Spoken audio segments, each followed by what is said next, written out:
This is Wheelbearings. I'm Dan Roth. I'm Sam Abu Al-Samid.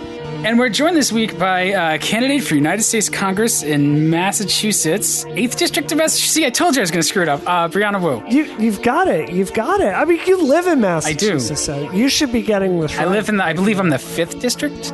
So. Oh, okay. I was going to ask for your vote, but now I can say whatever I want on the show today. Absolutely. That's good.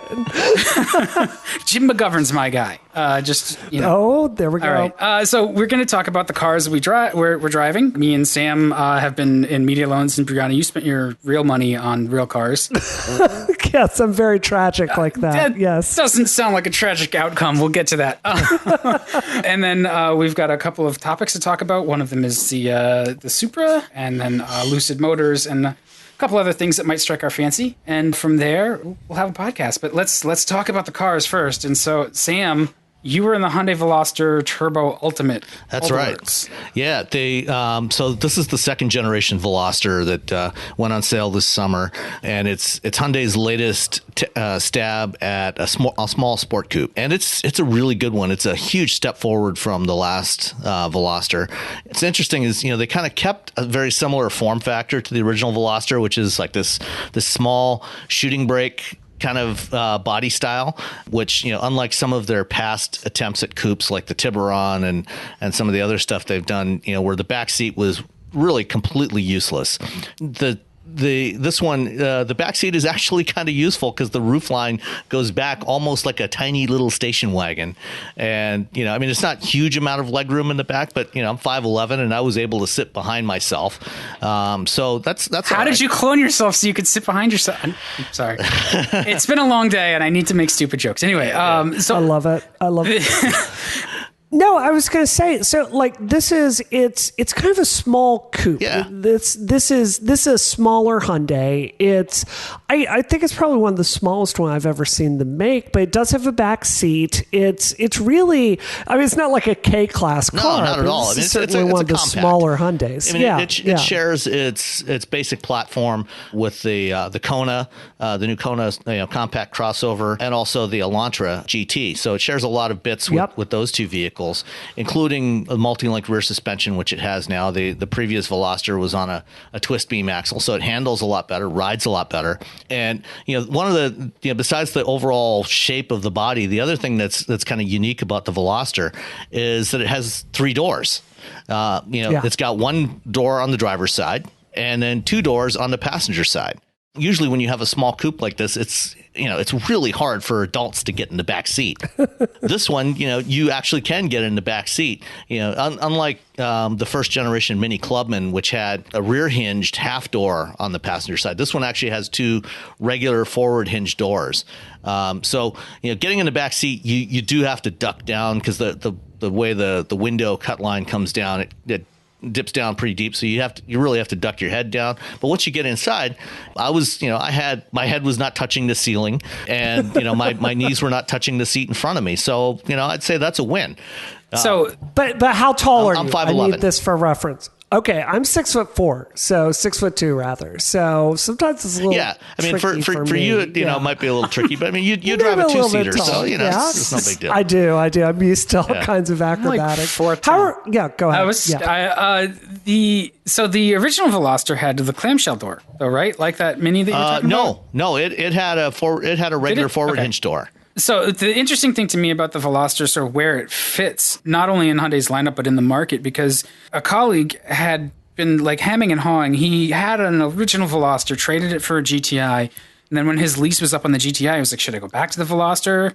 And he was like, nah. And he wound up in another GTI, which broke his rule of like never the same car twice. But it was interesting to see that decision process. Is like, that's the buyer that I think the Veloster is sort of aimed at. It's a little different. It's kind of neat. It's a little sporty, especially if you get the turbo. It's not your standard Elantra, right? It's a it's a sort of unique car. It's an enthusiast car. It's definitely got, a harder edge than like the Elantra GT.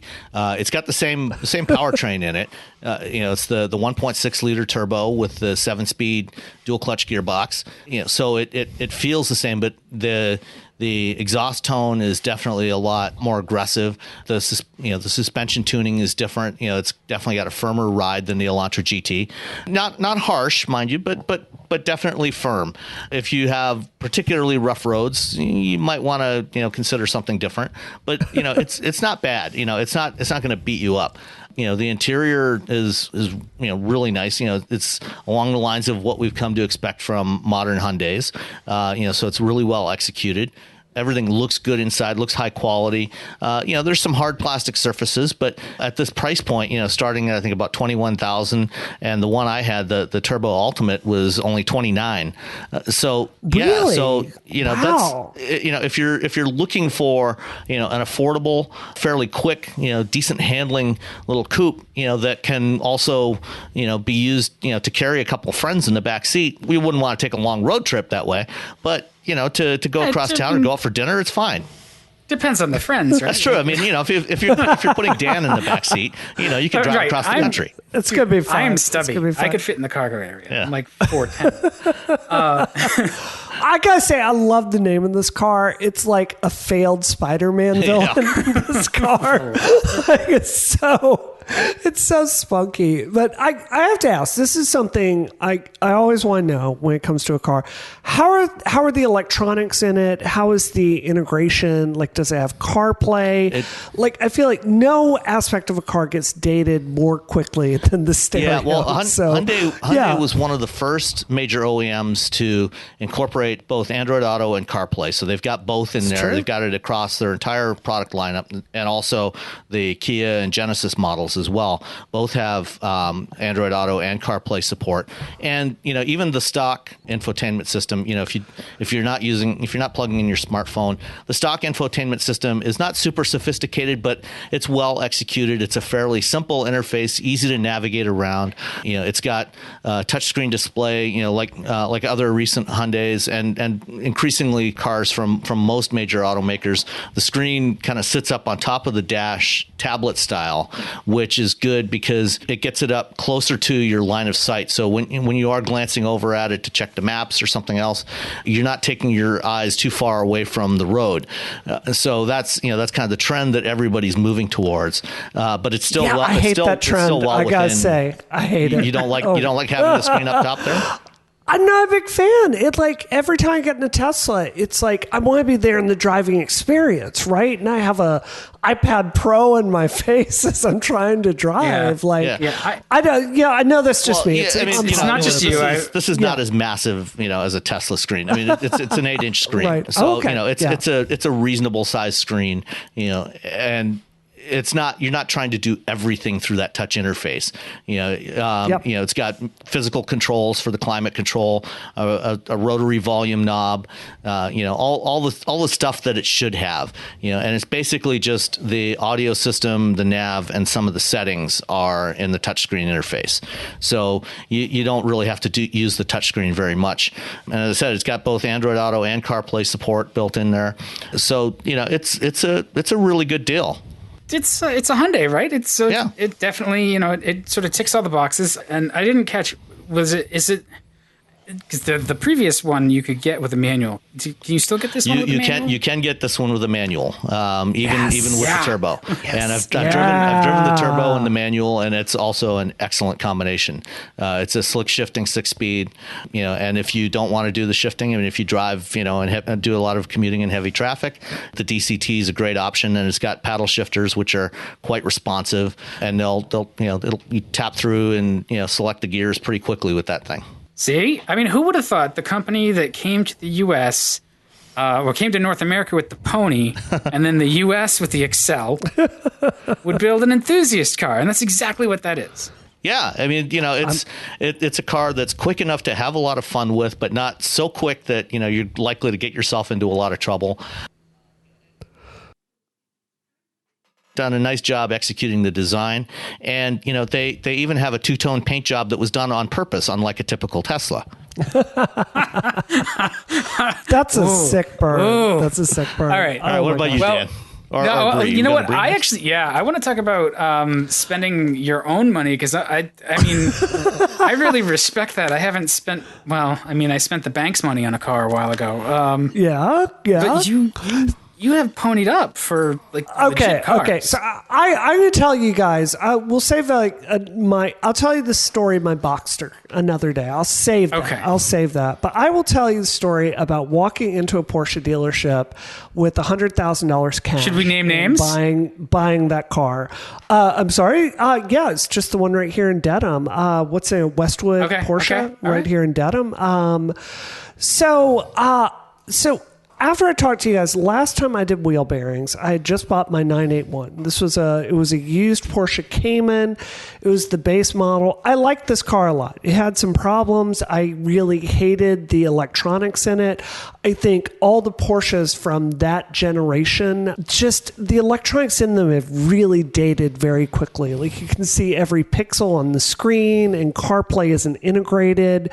The navigation is just not great. So it was a great car. I loved everything about driving it, but I hated the electronics in it. So I went through all those service records on the car to verify that all the service had been done correctly. And I found out that the guy that owned it before me had skimped on a bunch of things. So I took it to a specialist. And I was like leaving the specialist. I had a perfect 981 with everything in it. And I'm not going to swear, but this child learning to drive plowed into the back end of my 981. It did over $20,000 worth of damage. So it had a little ding in the bumper then, right? Right. No, I was really surprised it didn't break the crumple bars in the back. But I took it to like a Porsche, specialist, a body specialist to fix it as perfectly as you can. And even after that, I could still hear wind noise in the back of it. And I could just tell that this was a car that was going to have problems like 5 years from now. Right. So even though I loved the car and I felt like I got a good deal on it, I decided to really do that childhood dream where you walk into the dealer and you're like, I want that car.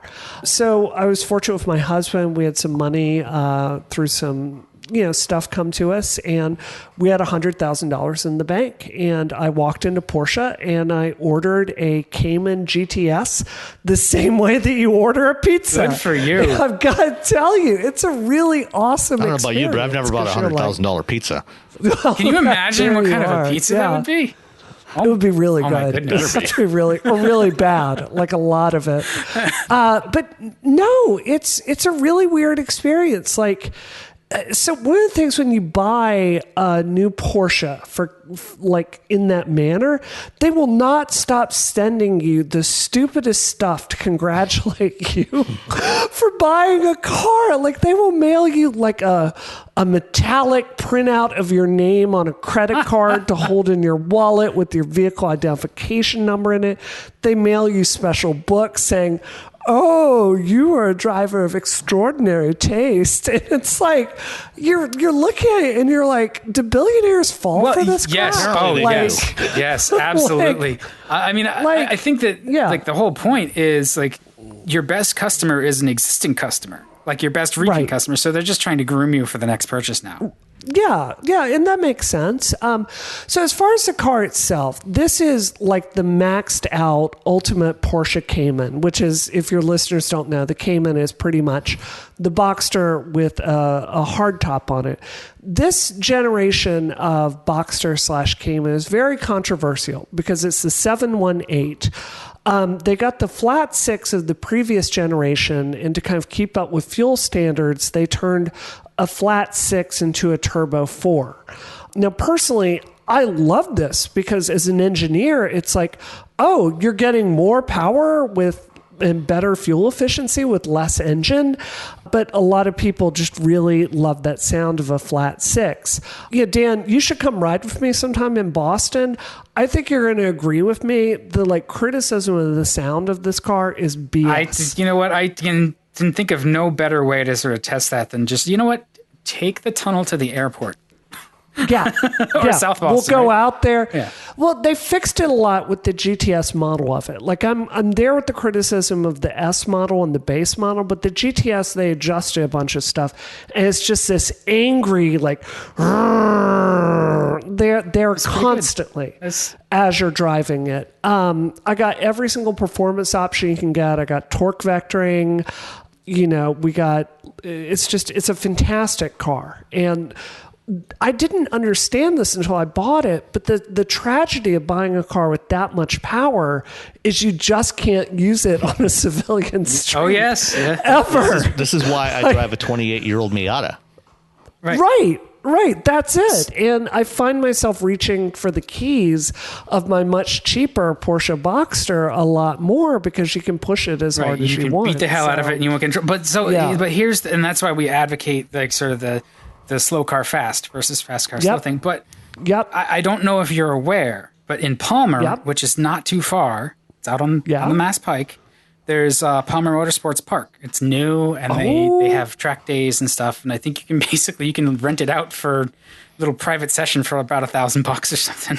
Which is, oh my God, that sounds amazing. It sounds expensive, but when you consider what you're doing, it's not that much. So it's a cool place. You should visit it with your car. I should definitely do that. When you have a car like that, track days are absolutely a great way to, a great investment, because you can take the car out and exercise it in its natural environment, where you're not. First of all, there's no law enforcement with radar guns, monitoring you all the time. You're not around, other perhaps less skilled drivers so much, or drivers who are not expecting so much speed. And you can do it in a safer environment. Yep. No, that's it. And I have to say, like with my job, like running for office, you drive constantly. You're in the car constantly. And I really feel like you should enjoy that time. Do you know what I mean? If you're driving from 3 different events all through Massachusetts, like it makes me so happy to drive an awesome car that gets me in the experience, because so much of my job is talking to people and making that personal connection. So being able to be there with the machine like that, it's a very special experience. I think all 3 of us would understand that. Yeah, well, and so the thing that I've always noticed with Porsches, especially too, is like, so a $100,000 car, it sounds expensive, and it's premium, but it's good stuff, like you're getting something for your money, and it holds its value as well. If you look at the PCA classifieds, they go for money, and so you've spent some money. It's indulgent to a certain degree, but any new car is indulgent to a certain degree, and so it's not a terrible purchase in that sense. It's not an investment. I don't think cars are good investments, but it's a purchase, right? You've bought a thing. Some people buy houses for $700,000 or $800,000 around here. So it's the same thing. I can't drive my house like that. So I think it's worth it. It's cheaper than therapy. It was on my bucket list. So now I've done that, and now I can buy more reasonable cars going forward. So what about you, Dan? Where are you driving? So it's funny, we're talking about performance cars. I was initially kind of disappointed. Today is swap day, so they swapped me out of an X2, which was lovely, and I have things to say, but I'll write it up for a review. But they left a Mustang GT convertible. Oh. Right? And automatic or 6-speed? Automatic. Okay. And I was very, very disappointed until I drove it. It sounds fantastic because it's got the adjustable exhaust stuff, and even normal sounds excellent.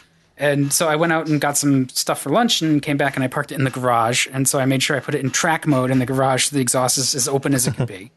And I'm just revving it before I go, pairing the phone. It sounds good. And I was a sound guy, so whatever. But did you put it in good neighbor mode before you came home? No. I had my 10-year-old. I wanted him to hear me come up the street. He came running out of the house, and he gets close to the car, and I rev it up and frighten him. It was great. It's the best thing ever. Mustangs with manuals and the V8, it's a good car. And I was like, the automatic, the boomer special, right? Like I'm living, especially in a convertible. Like I did two things I don't really like in Mustangs: convertibles and automatics. And like as a convertible, it's especially for the price. This one's it's about $50,000, so it's got some options and some toys, but it's not that expensive for what you get. So I was surprised at how solid it feels, and the independent suspension is good. It has, I think it's a little softer than the coupe GTs, so there's a little bit more compliance. Not very much. I'm impressed with how disciplined the ride is without beating you up. I expect a Mustang convertible to sort of skitter through turns and stuff like that. None of that. This was this was the luxurious, but also well, that was one of the advantages they got from on the new Mustang from going into independent rear suspension is they made the structure a lot stiffer and the suspension got softer, so you have better ride quality and better handling.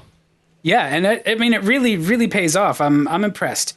And again, the engine, I have no complaints about the Coyote, but the 10-speed automatic is fantastic. It's great. Really? Yeah. Wow. I mean, you're still driving an automatic, but it's in the right gear, generally at the right time. It's quick to react. It'll downshift as you decelerate and stuff. So it's right there. I didn't even play around with modes. So I'm impressed with that. I think they've done a fantastic job. This Mustang was a big departure from the S197, which itself was a big deal for several years when it was out. But this is the first one to have independent rear suspension, and they made a lot of changes to it. It really became like a sports coupe or a GT versus just a pony car, which is, economy car with a big engine. This one really, it has a lot of sports car credibility. It can hustle. It's not sloppy. It's well put together. It's comfortable. It's just still a Mustang, so it has some of that edge too. But I mean, I'm impressed. Like the fact that I was just like not going to enjoy it, and then I was like, holy crap, this is really good, really well done. I think that speaks for all of the work that went into it, and it's going to be like the last car Ford makes. Yeah. So this is what I don't understand about the Mustang. So my husband and I have completely opposite car tastes. I'm like, like if you look at my cars, I love the Cayman and the Boxster because they're all in on handling. Whereas my husband he's a muscle car kind of guy. Like we spend a lot of time on Bring a Trailer looking at old, Corvettes, and his car is a 2017 Challenger. So I look at the Challenger, I understand those aesthetics. Like it's trying to make an old new car. Do you know what I mean? Like that's what it looks like. For me personally, and maybe both of you disagree with this, when I look at the Mustang, it feels like it has the same problem with this generation Corvette, where they're not trying to take the styling in a direction that it feels like they're adding more swoops on it and making it fancier and adding a new grille here, but there's not an overall design language or feeling for the car that I think is timeless. I think the Camaro fails at this generation too. How do you feel about that? Do you disagree? I mean, personally, I have to disagree to some degree. When they were designing this generation of Mustang, and for 2018, it got a mid-cycle refresh. So they updated the front fascia and the taillights a little bit, but the overall shape remains the same. And when you start looking at a lot of the details, there are a bunch of details that have been carried through Mustang since 1964, that keep recurring details like the 3-bar tail lights, the forward-leaning grille. This generation, they went back to the fastback style, although, on the convertible, obviously you don't get that.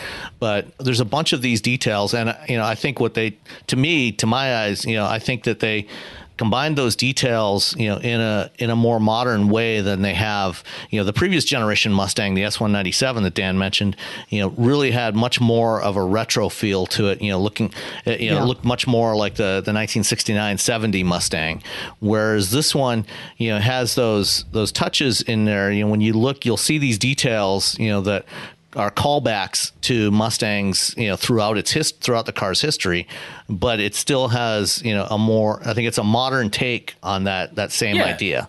Yeah, I mean, I think that's fair. The previous generation that came out in 2005 was was cleaner. Initially, it got a little messy when it went through its own mid-cycle refresh, I think around 2010 or 11. Yeah, it was 10. And so it was a more sort of pure design. This one's a little bit in between. So they tried to evolve it and keep some of those elements of the original Mustang, like Sam said. And it's not purely successful, I think. I look at it sometimes and I think it looks great. I really don't like it in a convertible. I think it looks awkward, especially with chrome wheels, which is what this one has. But as a coupe, I think it's pretty good. And you have to, you wind up in this conundrum, right? You've got 50 years of a particular design idiom, a style. How do you evolve that? It's the same thing that Porsche deals with the 911 sort of being their icon.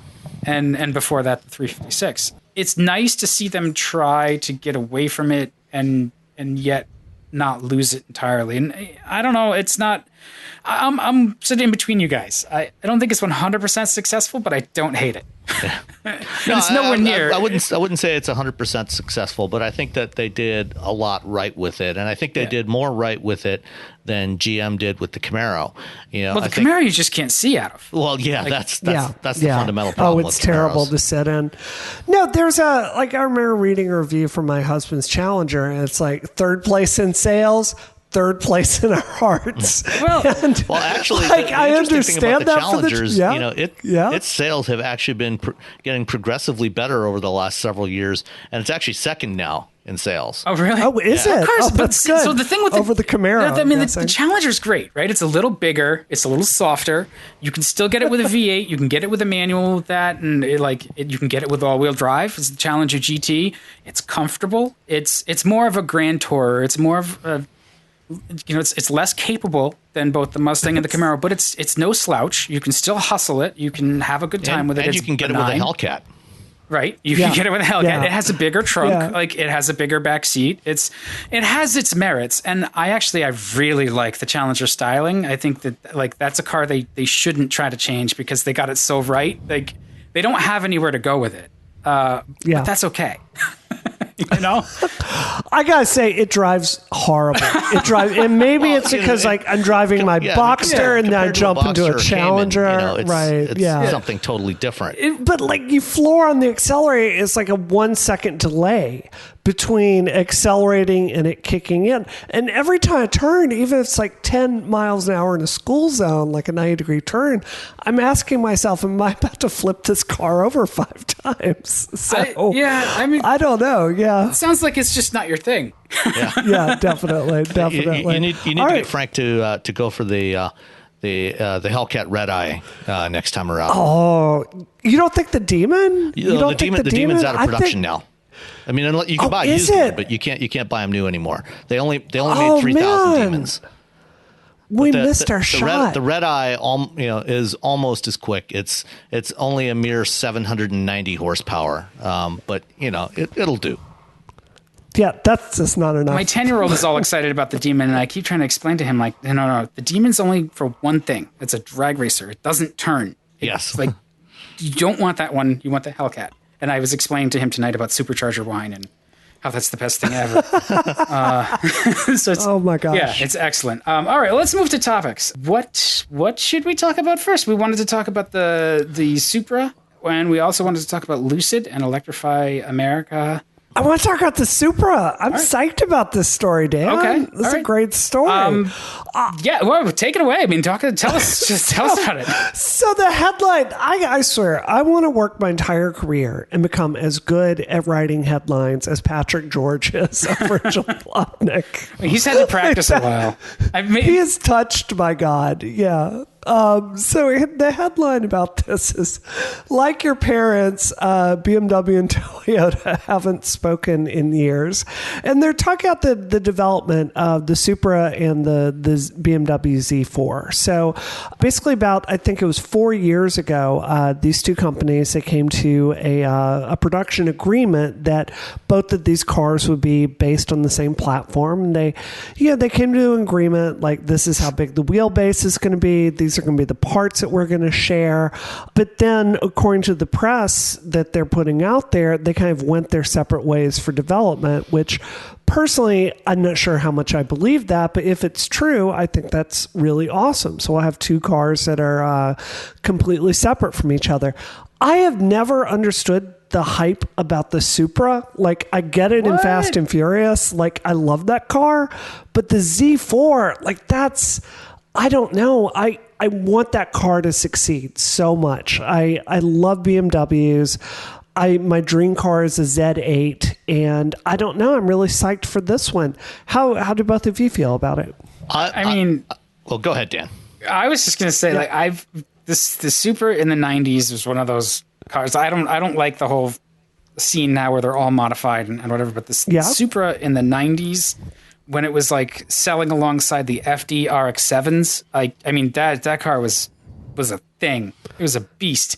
And like I think I had a poster of it on the wall. Really? One of the only Toyotas I had. Yeah. I mean, it's just wow. Because the Supra, like, it spent one generation being like a hot rod Celica, and then like the 88 to 93 Supra was like this 3/4 scale Japanese Camaro, and then this one came out, and it was just like, holy crap.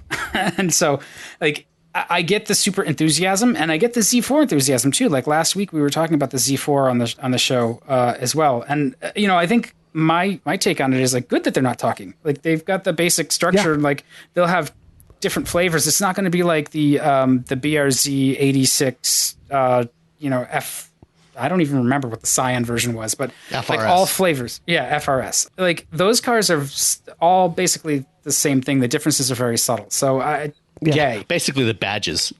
Yeah. I mean, that's literally... Yeah, it's like the Fiata. Yeah. Well, I mean, even the Fiat 124 and Miata, have completely different sheet metal, and in fact, they have different engines.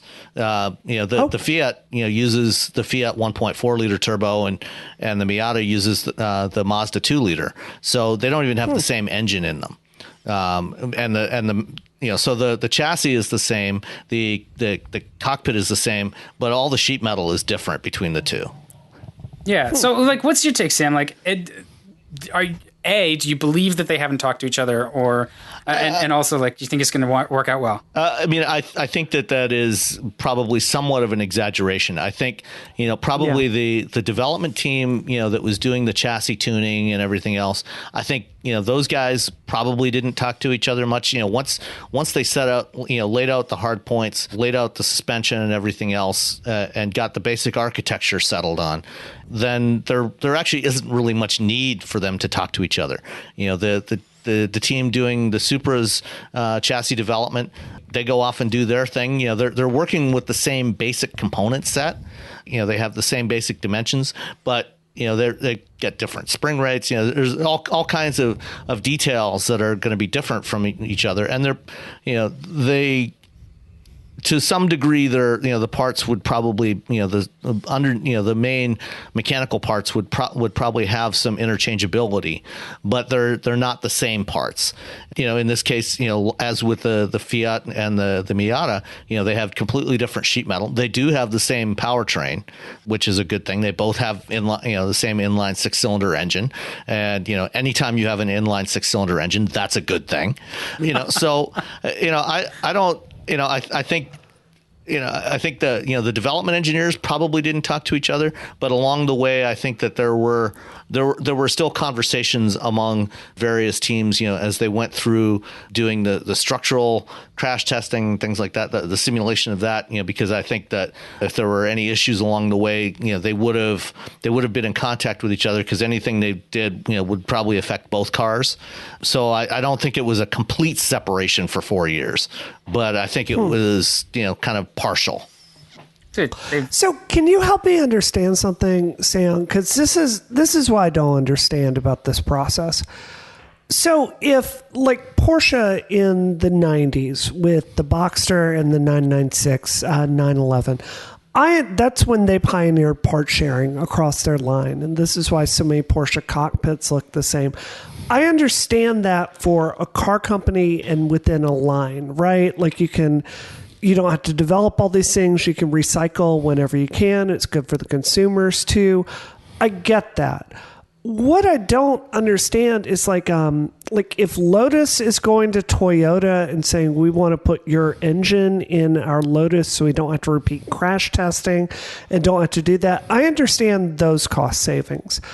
I don't understand what the economic advantage is of BMW, like deciding to share parts for this Supra. I fundamentally don't get that. Can you help me understand that? Yeah. So, whether you're building 1,000 cars or 1,000,000 cars, the cost of development is roughly the same. It doesn't matter how, really what your volume is within reason. And so for modern cars, the cost of development, is very high, to meet all the emission standards and fuel economy standards and crash safety standards, in all the different markets. There's a lot of cost associated with that. And sports cars are inherently niche products. You're never going to have, Toyota's never going to sell anywhere near as many Supras as they are Camrys and Avalons and Corollas. So, in order to justify building a car like this, they needed to find a way to, and the same thing goes for BMW, by the way. For BMW, the Z4 accounts for a tiny proportion of their overall sales.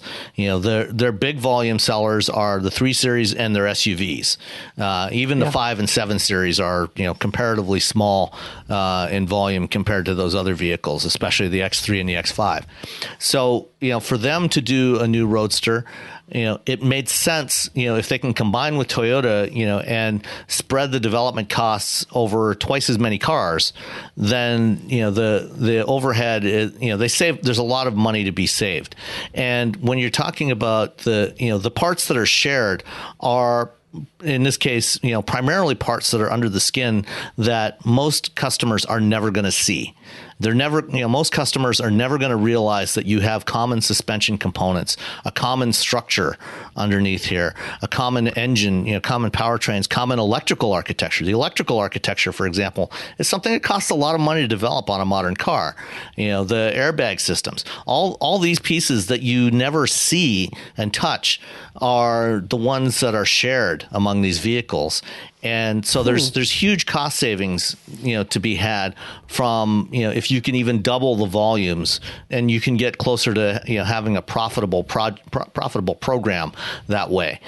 For high volume products, there's enough volume, that, at least within your brand, you share components across those. You don't necessarily have to go, to combine with other companies to share so much of that stuff. But for low volume niche products like this, it makes a lot of sense.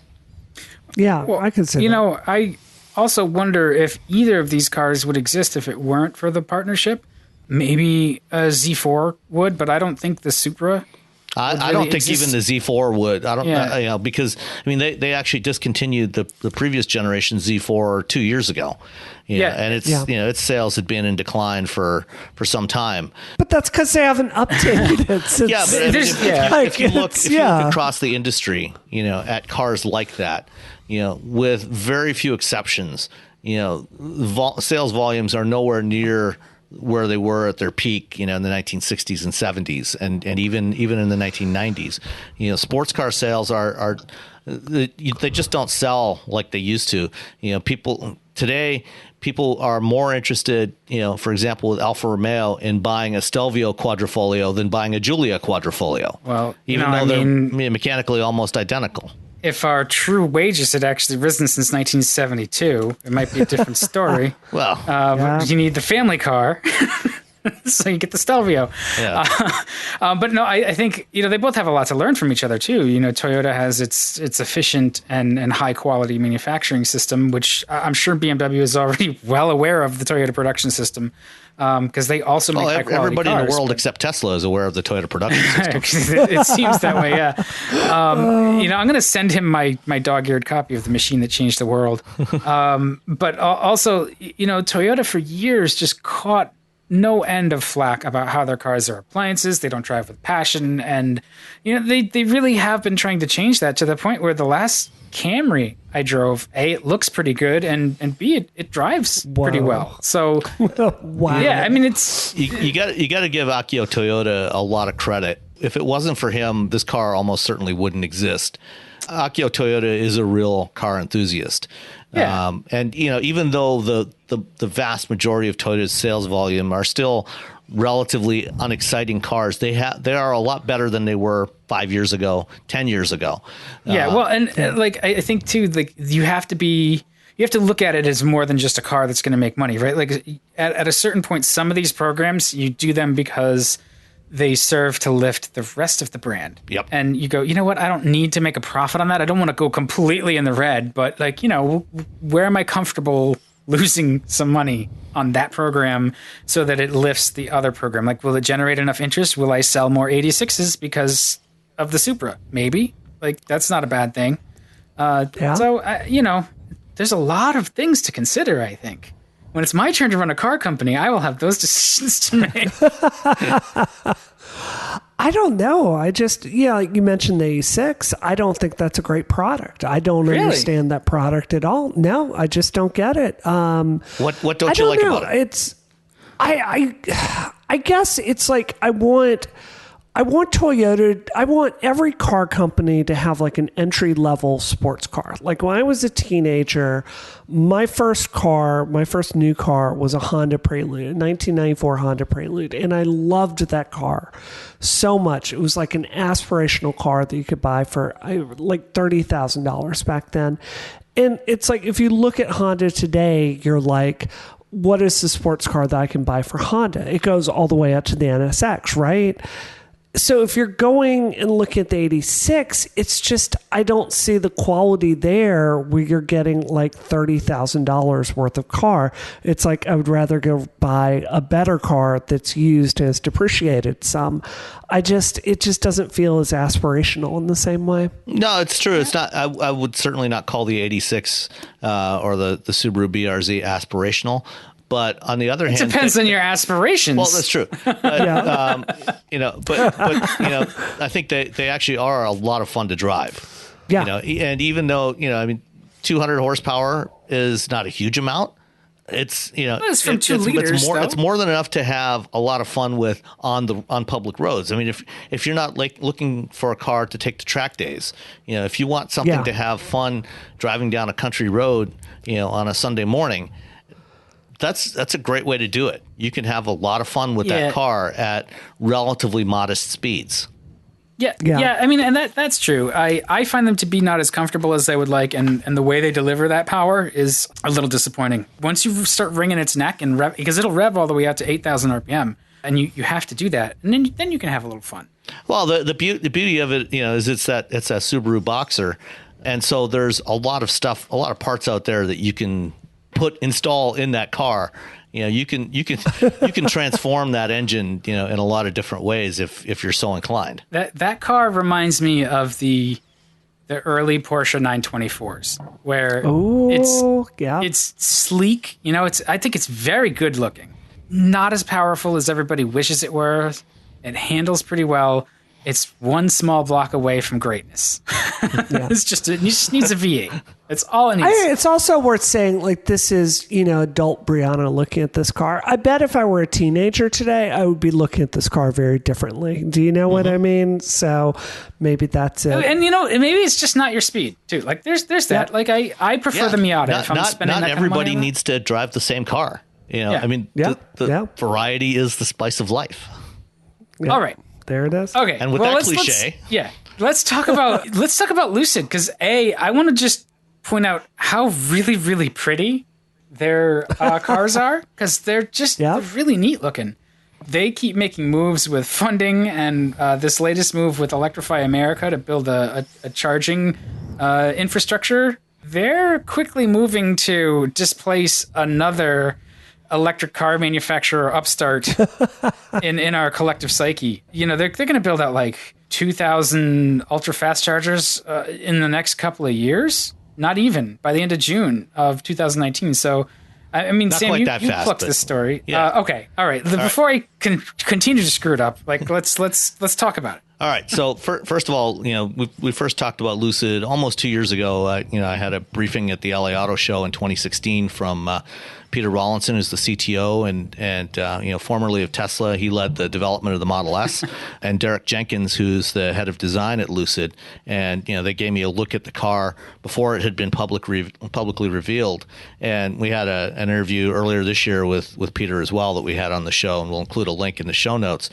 And last week they finally got the funding. They've been trying to raise funding in order to build their factory. They've been working on development of the car, the Lucid Air, but they were struggling to get funding for the next round to actually build out the factory. And they finally closed the deal last week, got $1 billion in funding from the Saudi Sovereign Wealth Fund, which Elon had been counting on to fund, his taking Tesla private. They opted instead to go with Lucid. I did not know that. Yeah. Oh, wow. Yeah, I mean, they did make the Saudis did make a $5 billion investment. They bought shares or not $5 billion, a couple of billion. They bought 5% of Tesla earlier this year on the open market.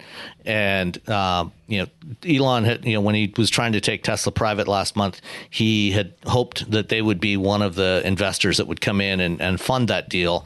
They opted not to. They did go with Lucid last week. But the news this week, is about Lucid's deal with Electrify America. And for those that aren't familiar with Electrify America, it's a new EV charging network provider, kind of like ChargePoint and EVgo and Blink. But this is a new company that was spawned out of the Volkswagen diesel settlement. So as part of that settlement, Volkswagen agreed to directly invest $2 billion over 4 years in EV charging infrastructure. And also, there's another $2.9 billion that's part of a separate fund that they're putting in, and that money will be spent by various governments and other agencies on various remediation efforts, including building out charging infrastructure to support electric transit buses and that sort of thing. There's a whole bunch of projects that's going to fund. But this $2 billion is directly for Electrify America, and they're building out a charging network, a high-speed charging network. And unlike what ChargePoint and EVgo and others have done, where they've largely concentrated their efforts on the coastal areas where the EVs already are, and there's not so much charging infrastructure in the middle part of the country. Electrify America is following the Tesla pattern with building out a network that spans the entire country. And by middle of next year, they will have 500 locations up and running or in the process of being built. And all of those will support DC fast charging, with anywhere from 4 to 10 charge points at each location, depending on how much capacity is available and what they expect the demand to be at those locations. And they will be the first to support 350 kilowatt charging, which the Tesla superchargers currently only go up to 120 kilowatts. So the first EVs that will actually support 350 kilowatt charging is the Porsche Taycan that's coming out first half of next year. And excited about that one. And that'll get you an 80% charge in about 15 minutes. And last week, we talked about the Audi e-tron Quattro, which was revealed in San Francisco last week. We talked about that on the show last week. Audi announced that for Quattro e-tron buyers, they're going to include 1,000 kilowatt hours of free DC fast charging at Electrify America stations. And now Lucid has announced that they're also doing a deal with Electrify America to support their vehicles. I don't think that they have said how much charging customers would get, or did they? Not sure. But the Lucid customers, once the cars go on sale in probably about 2020, perhaps as early as late next year, but more likely sometime in 2020, they will also be able to use the ultra fast charging from Electrify America stations. So what else is going on with Lucid in terms of building up their sort of themselves as an automaker and their sales pipeline and stuff? Are they going to actually have a successful launch? I see there's a lot of automotive veterans that have kind of joined up with the company, and clearly they have the money now. Yeah.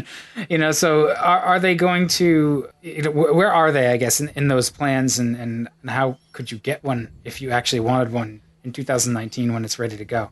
Actually, it looks like production's, I was just rereading the article, production's going to start in 2020. You can pre-order them. You can order, place a pre-order with Lucid now. I don't know, I'm not sure. I think it's $5,000 to pre-order one. But what they're doing is they're focusing on, for the time being, on the high end, and the Air is a very, very premium car. And in fact, the interior is much more premium feeling than a Tesla. While Teslas are expensive, they don't actually feel that way inside for the most part. Nope. It feels like a Lego car. The Lucid Air is a much more premium feeling car, and so they're following a similar kind of pattern, though. They're going to start at the high end and focus on the high end for the time being, before at some point they'll eventually make more something more affordable. But I think if I recall correctly, when I last talked to Peter, they're planning on doing a similar model, because they're not targeting anytime in the near future getting anywhere near the kind of volumes that Tesla wants to do. They want to remain a more premium brand for the time being, and so you don't need as big of a dealer network and support network. I think they're planning on doing a combination of some franchise dealers, but I'll have to double check this: franchise dealers and company-owned stores. Yeah. No, I guess this is what concerns me about Lucid. I mean, you look at the car; it's utterly gorgeous. It's almost like a Tesla but refined. Like, the aesthetic is very similar, but I think it's just more beautiful, like every part of it. What we're seeing with EVs, though, is like Audi getting into the market, right? Like, Audi is a brand that has a certain locked-in consumer, and Audi is a luxury brand. And we've got Porsche; they're moving into the space. We know that Aston Martin is committing to 100% EVs. If someone came to me asking me to invest in this, as much as I like this car idea, I would expect that the current luxury brands are going to eventually eat their lunch. Because when you buy a car, it's not just about the relationships you have with that dealer. It's about the parties that you get invited to from that network. It's like there's a whole host of stuff, and you have these other car brands that are luxury. They've just been running this game for longer. Yeah, that is always a risk. I mean, the reality is that the vast majority of automotive startups fail. Well, I mean, the vast majority of startups in period fail, but especially in the auto industry, because it's such a capital intensive, it's such an expensive business to get into. And the likelihood is that, Lucid will fail, and Faraday Future and Byton and most of these other startups will probably either go bankrupt or get absorbed by some other OEM. And that's just the reality of the situation. I mean, that's what will probably happen. But hopefully, one or two of these companies, will break through and at the very least find themselves a niche at the high end of the market and have something, some kind of unique offering for customers. If they can create a great customer experience, and that's a crucial part of being a premium brand, is the customer experience. Like you said, everybody's getting into the EV game. Every existing manufacturer is going to be making both high end and more mainstream EVs in the next couple of years. And I think the number that we had, in the next 5 years, there's going to be something like 300 new EVs launched globally. Yeah. There's going to be a lot of competition. It's going to be tough, and I think if Lucid, if they take a pragmatic approach and don't try to be the next, GM or Toyota or Volkswagen, anytime in the foreseeable future, and focus on creating a brand that has something special about it, and focus on serving their customers with a unique product, then they may have a chance. They've certainly lined up a bunch of funding now. So hopefully we'll see what they can do with it. Yeah, I mean, I think that that may be the mistake that has bitten Tesla is their at least stated goal, right, is to be the next GM. They really built up the hype about that $35,000 Model 3, which is still, not here. If they stick with being a premium product, if Lucid does, I find that buyers, not that I am one myself, but buyers of very premium cars like to have the thing that nobody else has. So if it's premium and somewhat exclusive, you don't see one every day, there's sort of a built-in market for that will pay a lot for it. So, I can see if they manage to stay in their lane for a little while, they'll do okay. If they smartly manage their money and they learn from manufacturing and they figure out how to make it cheaper and smaller and, roll it out on a smarter basis, and this is not to take pot shots at Tesla, but I think that because we do that every week. So. Yeah, we do. It's hard not to. It's hard not because to. It's like a wayward child. You look at it, right. You've got so much potential. What are you doing? Yeah.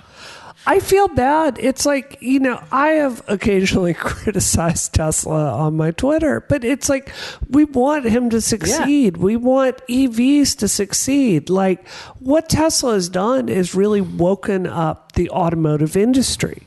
And it's exciting and important, and that's why it hurts so much to watch a man-child melt down weekly and in public. fact, they to a degree they have succeeded. The story I wrote on the e-tron last week, I started it off with saying Tesla has won, not in the context of actually succeeding themselves as a company, but in terms of driving the industry to electrification, proving that electric vehicles can be appealing vehicles in their own right, regardless of what the propulsion system is, and bringing the whole industry along.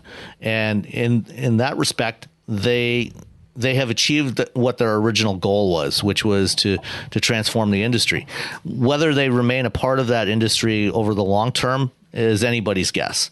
But, they at least today, look, from the vantage point of, September 2018, looking forward over the next 3 to 5 years, every manufacturer is going to be producing a bunch of, I think, really appealing electric vehicles at basically across the entire price spectrum, from more affordable vehicles all the way up to to premium high end vehicles. Yeah, I mean, I have to say, I think, not to take another shot at Tesla, but if you've listened to some of the stories about people that have Teslas that they no longer support them. There's a fantastic YouTube video about a guy that's learned to repair his own Tesla and with taking it apart because of the long-term infrastructure to give you parts, to give you information about how to repair it. It just doesn't exist there for Tesla, and I don't think it's going to.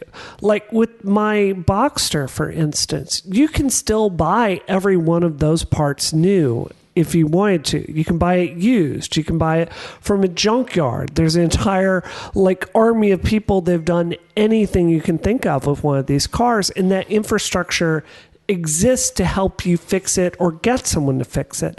That doesn't exist with Tesla. It's not going to exist with Lucid either.